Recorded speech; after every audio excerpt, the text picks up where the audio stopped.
Hi everyone, Sue Matsuki with another Sue's Views for Nightlife Exchange. Welcome. Today I'm going to talk a little bit about the master class. We have all been in a master class that wasn't so great. It was a teacher of notable reputation teaching a class on lyric connection and styling and arrangements and all those different things. But the problem was it was filled with people, many of whom were on a master class level, in my opinion.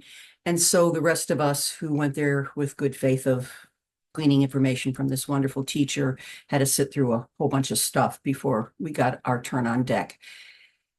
My question would be, why go to that kind of master class? Of course, if you know what it is, you know what it is. If you don't, how do you know? You got to try it first.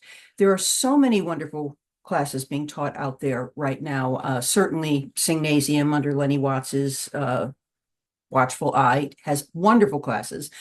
My friend Lena Katrakis teaches a great class specifically on lyric connection and preparation for you to do a show.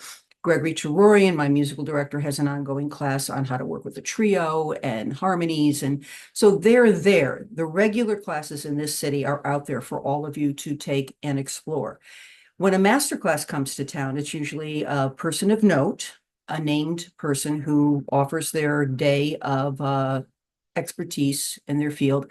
I just recently audited a class with the wonderful Adam Guttel and Craig Carnelia. And they could not be two different people from two different ways of directing and or teaching, but boy, did a lot of really good work get done during that class. They tag teamed each other. They're both from a musical theater background. They're both writers of music, composers, lyricists.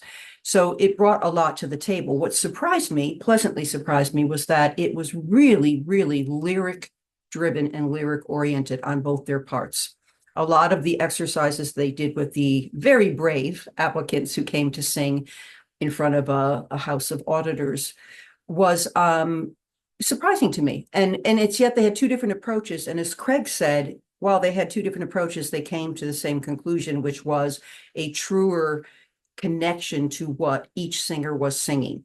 There were a couple of people that they worked a little tougher with, but this is a master class. They assess where you are.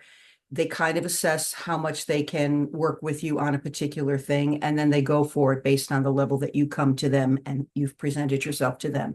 That's what I would call a real master class. And as an auditor in that class, it taught me a lot as an educator. It taught me a lot as a singer. So I was delighted to be in a class like that.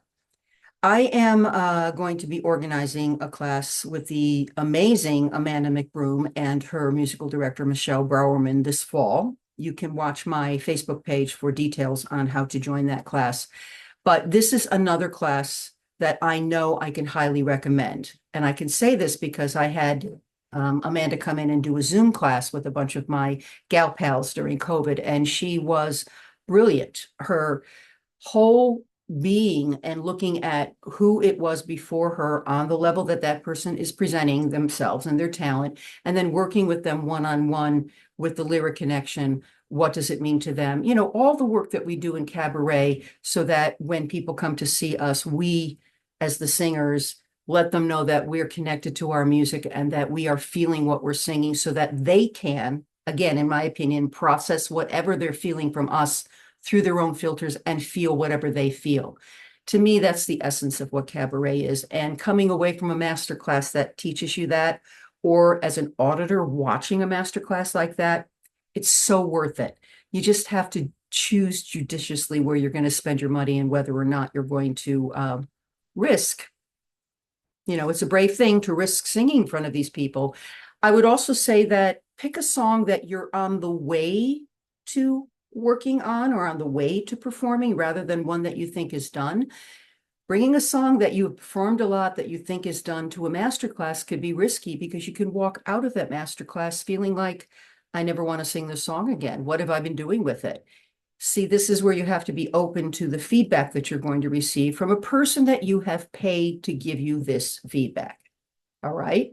So in my opinion, if you have a song that you don't want tainted or messed with, because you do feel like you know where you're singing it from, bring something that you're in the process of working on. Know it, of course, because you want to perform it to the best of your ability during the class. but be open to what's translating to the person that you're singing it in front of and what's not translating to them, and then be open to their feedback. Other than that, go find yourself a great class and take it. I would recommend to those of you who've never really volunteered to actually sing in a master class to maybe first audit one just to see how you do with that and get the lay of the land. And then, of course, consider taking one down the road. Watch my page for that upcoming class that I'm going to be hosting with Amanda. And I hope this has been helpful to you all. Have a great day.